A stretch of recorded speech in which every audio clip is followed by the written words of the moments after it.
Muy buenas tardes a todos y a todas. La verdad que es un placer estar esta tarde acá compartiendo experiencias con otros colegas municipales y fundamentalmente con organizaciones de la comunidad que claramente advierten la importancia determinante en organizar popularmente a las comunidades para desarrollar algo que pareciera como tan evidente, tan necesario y tan sin necesidad de explicar, como es garantizarse el derecho al alimento que uno quiere definir para sí mismo, en condiciones de igualdad, en condiciones de sanidad, en condiciones de cercanía con la propia producción en los territorios. Estaba escuchando a la compañera de la Universidad de Quilmes y recordaba que cuando empezamos la gestión, una gestión que encabezó el intendente Paco Durañona allá por el 2011, nos propusimos, sobre la base de una realidad que estábamos advirtiendo hace ya un tiempo antes de las elecciones. Había un informe de la Universidad de La Plata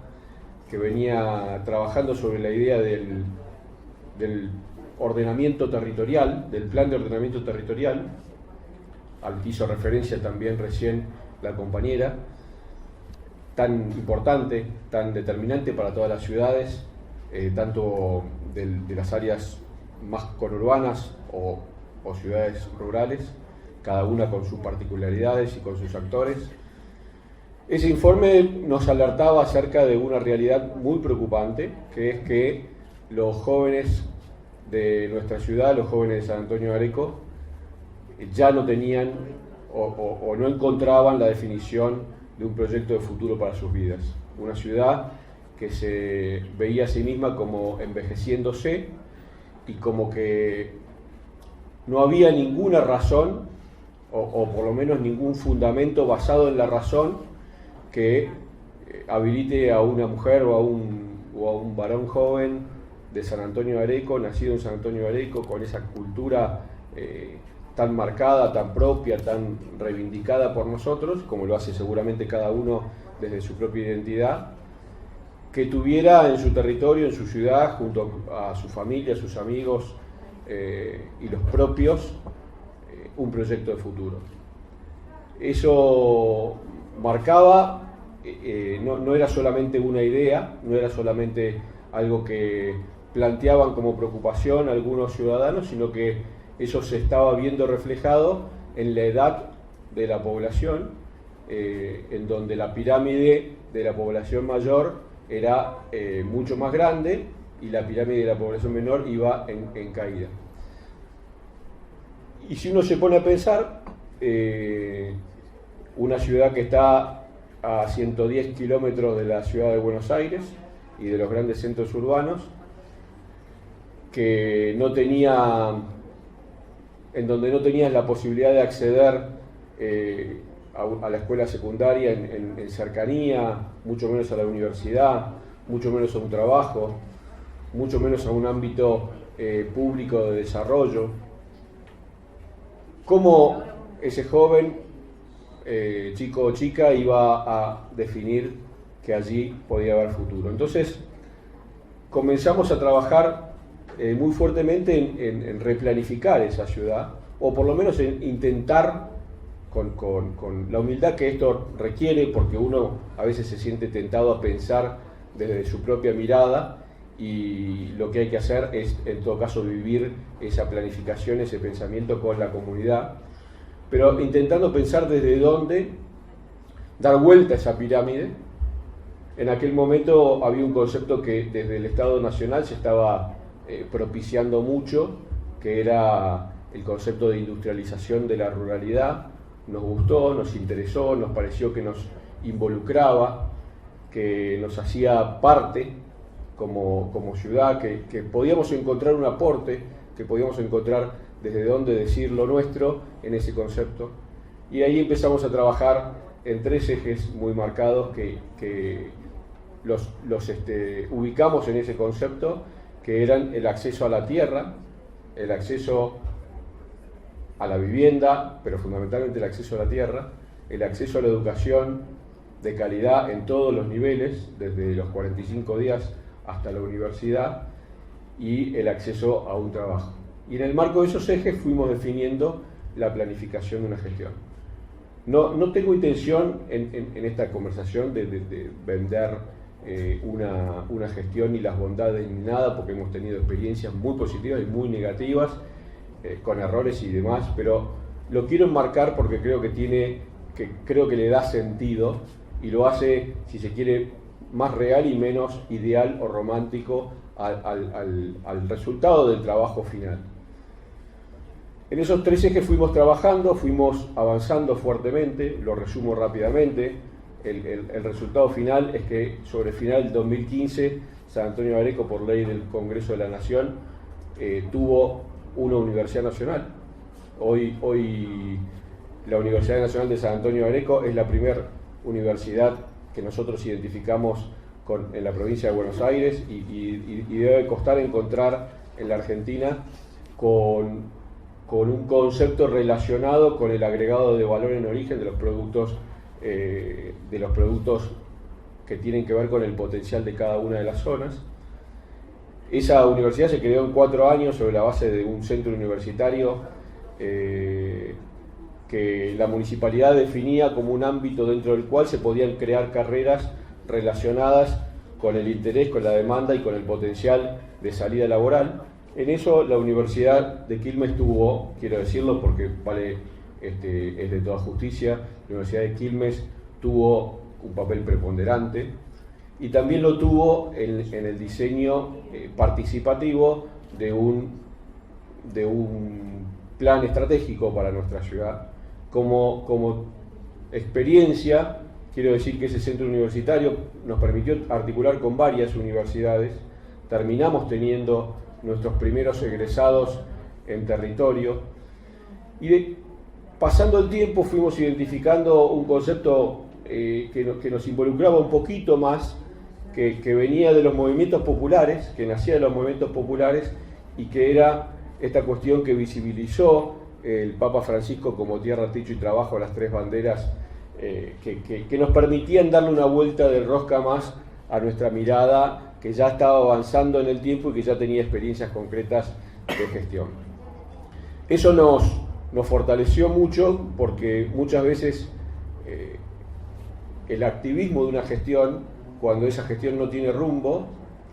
hace que el propio pueblo, que muchas veces es beneficiario de esa gestión, no le encuentre identidad, no le encuentre empatía, no le encuentre propia participación y termina pareciendo como que hay 3 o 4 personas de un gobierno alejado de los intereses, aunque trabajen en beneficio del pueblo, que diseñan, planifican, piensan y actúan y el resto no hace nada, digamos, ¿no? Pero esto nos permitió cambiar mucho ese enfoque y Tierra, Techo y Trabajo nos hizo profundizar en aquella cuestión de que dentro de esa agenda tenía que existir una agenda en donde los alimentos, que nosotros como ciudad, como región, somos productores, tengan un protagonismo principal. El acceso a la tierra, el acceso a la vivienda, el acceso al trabajo, el acceso a la educación, hacía que todo eso tengamos que vincularlo con algo de lo principal que se hace en nuestra región, en nuestra ciudad, que es la producción de alimentos. Una región, una ciudad que paradójicamente está identificada a sí mismo y desde afuera también nos ven como productora fuerte de los productos tradicionales y de la actividad extensiva agropecuaria tradicional, vamos a decir tradicional de la pampa húmeda, ¿no? La soja fundamentalmente, trigo, maíz y medio como que ya eso lo define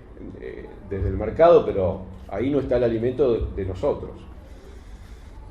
Y después trabajamos sobre otro concepto que realmente nos involucró mucho y que nos definió un lineamiento de trabajo y que lo constituimos como modelo político y como movimiento político, que es el concepto de arraigo. la mirada que la Argentina, como nación, o mejor dicho, que Latinoamérica como patria y como nación, tiene que tener, es la mirada de que si seguimos profundizando esta diferencia insólita entre grandes centros urbanos de enorme concentración y vastísimos territorios sin ocupación, sin relacionamiento político, sin vinculación, sin que los jóvenes puedan quedarse, arraigarse, afincarse y definirse culturalmente desde donde son y cómo son, vamos a tener muchísimo más dificultad de llevar adelante nuestro sueño de una patria grande integrada. Y el arraigo es una definición en esto muy importante. Las políticas de arraigo tienen que ver con todo lo que venimos diciendo, y ahí apareció con muchísima fuerza el concepto pero no es solamente un concepto, sino que es un modo de vida, de relacionamiento y de construcción política comunitaria, que es la soberanía alimentaria. La posibilidad de definir desde los propios territorios, primero, qué queremos comer, cómo lo queremos implementar, cómo queremos vincular a los actores de esa producción para que ese alimento llegue a la mesa de cada uno de los que habitamos en esa comunidad, cómo lo queremos cocinar. Por eso es lindo que estos temas se trabajen no solo desde la mirada de la producción, de la rentabilidad del número, sino que se trabaje desde la mirada de lo que impacta en el trabajador que lo lleva adelante, en su relacionamiento con la tierra. Tal vez, sin ninguna duda, la vinculación cultural más potente que podemos encontrar es a la de la familia con la tierra, ¿no? A la del hombre y la mujer con la tierra. Pero también visibilizar que ese actor tiene que resolver con esa producción su propia vida, su propia subsistencia, vincularlo con la comunidad en donde vive y no llegar a esta insólita situación que marca la asignación de recursos del mercado, que es que nosotros, para consumir un litro de leche, seguramente producido en nuestro propio territorio, lo tengamos que transportar cientos de miles de kilómetros, que llegue a un solo lugar en donde se desarrolla y se industrialice. En ese lugar se genera todo el valor agregado de la industrialización, en la fluida y en los derivados, y esa misma leche que por ahí producimos en cada uno de nuestros territorios viene a una góndola de un supermercado con toda la carga de costos y el abuso de precios, y nosotros, que somos los que producimos ese litro de leche, o esa lechuga, o esa papa, o esa batata, o esa zanahoria, o lo que fuera que produce de la tierra, tenemos que consumirlo con un agregado en precio absolutamente inusitado, con productos que lo hacen menos sano, manufacturado a partir de empresas multinacionales que le definen un precio absolutamente prohibitivo, y encima desnaturalizado, porque lo que venden no es lo que nosotros producimos, sino que es otra cosa. Y en algunos casos ni siquiera tiene un mínimo componente de lo que nosotros producimos, y esto lo aprendimos a partir de algunas charlas que generamos en torno a la soberanía alimentaria, de compañeras y de compañeros que nos enseñaron también cómo muchas veces lo que consumimos se vio con mucha crudeza en el último año, cuando empezaron a aparecer productos que decían algo así como producto de base láctea o símil lácteo o algo por el estilo. A base de leche. Entonces no son alimentos y tampoco es leche. Era lo que comparaban, que era en definitiva la leche para los pobres. Claro, con ese aditamento, con el aditamento de que en realidad es los que toman leche y los pobres toman un alimento que como bien dice la compañera, primero no es leche, con lo cual no tiene el componente alimenticio. En torno a esto hay muchísimas políticas que se fueron definiendo y muchísimas acciones políticas que se fueron definiendo y que tienen relacionamiento con esto, que es una batalla profunda para dar en la Argentina: el arraigo y la soberanía. La soberanía involucra la defensa del territorio, pero también involucra la defensa de nuestro sistema cultural, de nuestro sistema de organización, de nuestro sistema de vinculación personal. Y en eso, fundamentalmente entre nosotros, el alimento tiene una centralidad enorme, no solo porque es algo básico que nos permite ser sanos físicamente, sino que para nosotros el alimento está muy relacionado con nuestro modo de vincularnos y de generar identidad. No sé si ocurre en otros lados, pero en nosotros la transmisión de una receta, juntarse a comer en familia o de manera comunitaria, tiene todo un componente. Por ejemplo, empezamos a advertir la necesidad no sé si de trasladar, pero sí de pensar la soberanía alimentaria también desde lo nutricional, desde la riqueza nutricional, desde la transmisión en las escuelas, en los lugares públicos, de la importancia de conocer esa riqueza nutricional. También en las políticas de lactancia de la primera infancia, cómo garantizar que una madre tenga la mayor cantidad de tiempo posible, y eso requiere de muchísimo en contacto y en vínculo con su bebé, y eso requiere o permite pensar muchísimas políticas para llevar adelante, desde garantizar la lactancia en los lugares de trabajo a las mujeres que trabajan, o desde garantizar que en los hospitales o en los momentos iniciales de la primera infancia se capacite, se vincule a la madre con un espacio adecuado para esto, en fin. Y todas estas políticas fueron desarrolladas con esta idea. Después, la necesidad fundamental que esto ya lo dijeron muy bien, de articular entre la producción, la elaboración y la manufactura de productos que se producen en nuestro territorio, valorizando a los actores, dándoles normatividad a los actores y vincularnos con espacios de comercialización. Y ahí nació,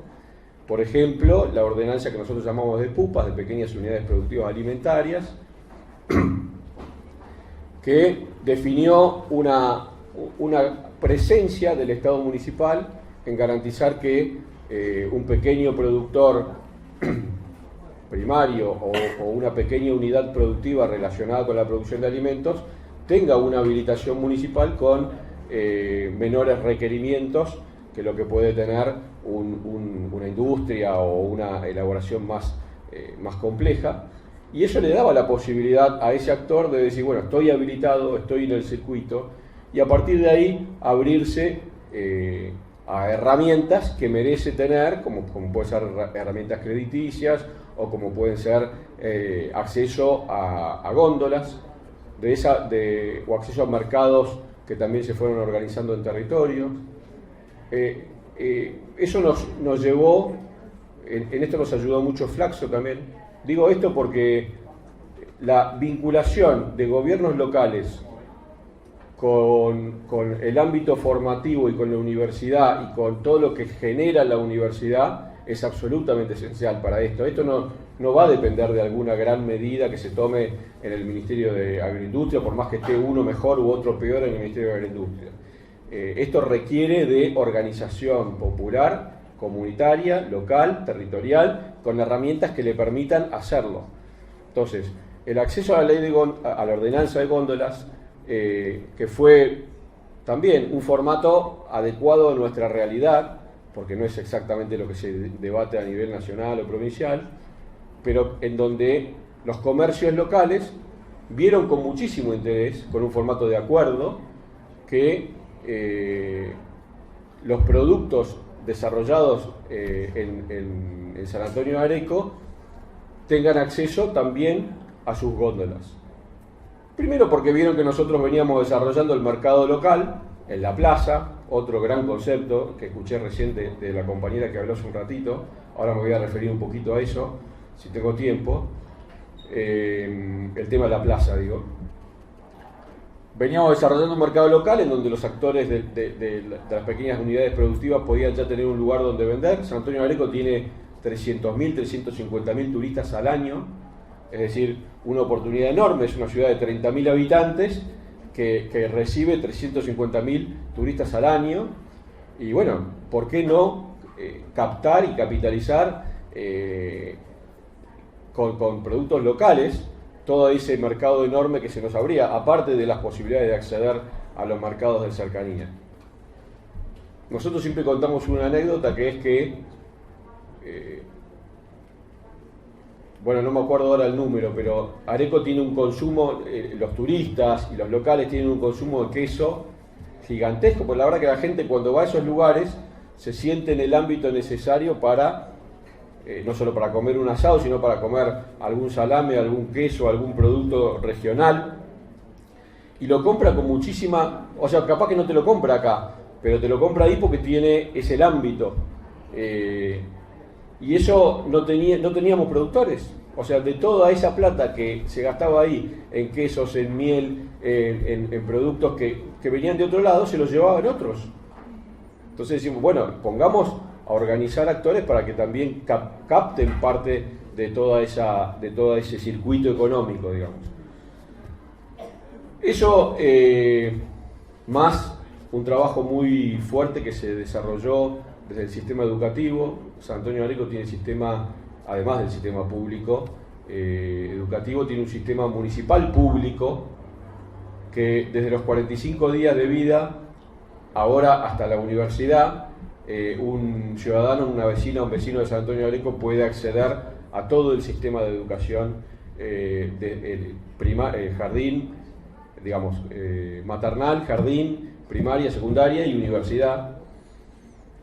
garantizado por la municipalidad. Y eso nos permitió también planificar una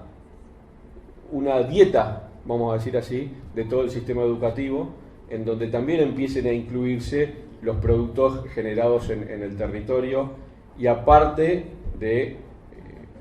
intentar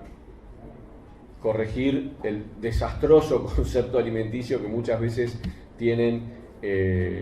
los que diseñan lo que van a comer los chicos en las escuelas, ¿no? Y eso nos ayudó muchísimo. Pero quiero, para cerrar, porque hay muchísimas cosas para decir y ya me estoy excediendo, que de todo lo que un Estado municipal puede desarrollar, hay muchísimas herramientas de las que estoy diciendo que seguramente comparto con otros municipios. Es absolutamente fundamental que el gobierno local esté presente, sea creativo, genere herramientas, pero de todo eso, lo más importante, lo central, y sin lo cual ningún genio de la gestión municipal puede hacer absolutamente nada, es la organización de la comunidad. Es la organización de la comunidad. La definición de la plaza, de lo que dijo recién la compañera, es el centro núcleo de cualquier revolución. Lo digo con una palabra medio fuerte, pero la verdad es que sin eso no hay transformación posible. En la plaza, así como se generó la posibilidad de vincular para resolver problemas que tenían que ver con el acceso a un alimento, la comercialización, la baja del precio, pelear contra los monopolios que te fijan el precio, hacer los alimentos más saludables, ahí se generó algo mucho más mágico, mucho más fuerte, mucho más potente, que es que la ciudad, que la comunidad se vincula ahí. Y se vincula para miles de cosas. Cuando vos garantizás el encuentro de la comunidad y la organización de la comunidad, se desprende un montón de potencialidades que vos ni siquiera estás en condiciones de caracterizarla, porque es lo que surge de cada experiencia. Es lo que surge de cada experiencia. Y nosotros lo único que tenemos que garantizar es que se produzca ese encuentro. Solo eso tenemos que garantizar. Y si le damos herramientas, mejor. Pero lo único que tenemos que garantizar es que se produzca ese encuentro. De ese encuentro van a surgir experiencias y se van a potenciar enormemente. IPP recién se mencionó, con un trabajo hermoso que hace Enrique Martínez, entre otros tantos.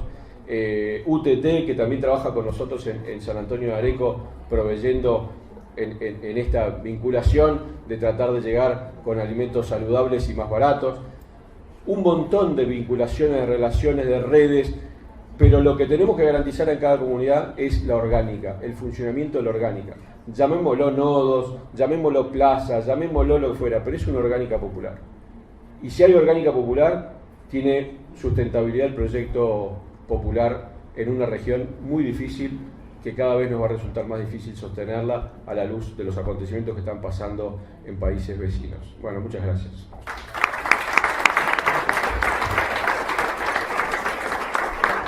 Altísimo interés por parte de la docencia, de los chicos, de las familias, en incorporar no solo una dieta más nutritiva, más sana, más relacionada con la salud. Como ustedes saben, todos estos temas los chicos lo asumen con mucha más naturalidad y fuerza y lo llevan y lo militan y lo trabajan y lo aprenden mucho más rápido, muchísimo interés, muchísima participación y aparte que es desde donde se puede generar una transformación más de fondo en esta dificultad que en definitiva parte de una suerte de sentido común incorporado de que la única manera de producir es la que se conoce hasta ahora, de que no se puede producir sin agroquímicos. Cuando nosotros prohibimos la fumigación aérea y regulamos la fumigación en San Antonio de Areco, nos decían que iba a haber todo un corredor que se iba a llenar de ratas y que no se iba a poder producir y que, bueno, que los iban a fundir. Bueno, está desde el 2015 esto ya en funcionamiento y no ha pasado nada de esto, los productores le buscan la vuelta, el municipio y el gobierno local es determinante. Y yo aprovecho que mencionaste el tema de la participación de la escuela para hacer un pequeño homenaje a quien fue la que impulsó con su testimonio, que lamentablemente le costó la vida, el debate de la fumigación en San Antonio de Areco, que es la directora de nuestra escuela 11, Ana Savaroy, que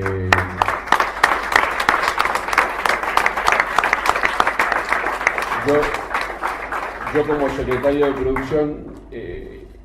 la traté mucho y créanme que a pesar de que coincidíamos en la visión, la tensión y la presión que ponía para que no nos dormamos y para que no nos quedemos en un lugar cómodo era mucha, y ella es la que de alguna manera nos ayudó a que el debate que no se quería tratar se pudiera tratar casi por obligación, por testimonio. Eso da mucha fuerza, pero no, la participación de la escuela es determinante y como dijo recién, creo que vos, obviamente la escuela, aparte de ser el ámbito formativo y el ámbito donde se pueden trabajar conceptualmente el tema de la soberanía alimentaria, lo nutricional, etcétera, es un ámbito desde donde puede impulsarse mucho la producción local, porque obviamente el compre de la escuela es un compre bastante fuerte en las comunidades y eso obviamente que se realizó y se realizó con éxito.